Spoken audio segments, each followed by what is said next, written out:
চরম বাস্তবতার একটা কথা বলি।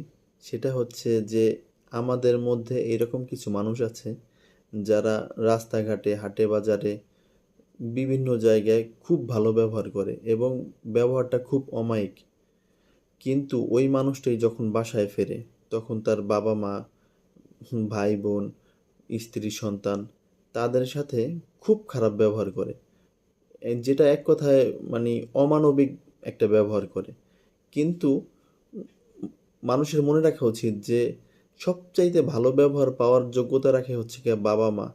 কিন্তু বাবা-মার সাথেই খুব উচ্ছৃঙ্খলভাবে কথা বলে, উচ্চস্বরে কথা বলে, যেটা আসলে উচিত না। শুধুমাত্র বাবা-মার সাথে কথা বলে বিষয়টা এরকম না যে তার বাচ্চা-কাচ্চা থাকলে তার বউ অথবা ভাই-বোন তাদের সাথেও খুব বাজে ব্যবহার করে।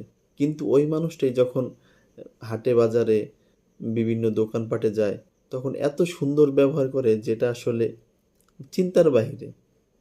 আসলে সবচাইতে ভালো ব্যবহার পাওয়ার অধিকার রাখে আপনার পরিবারের লোক। এটা আসলে মাথায় রাখা উচিত।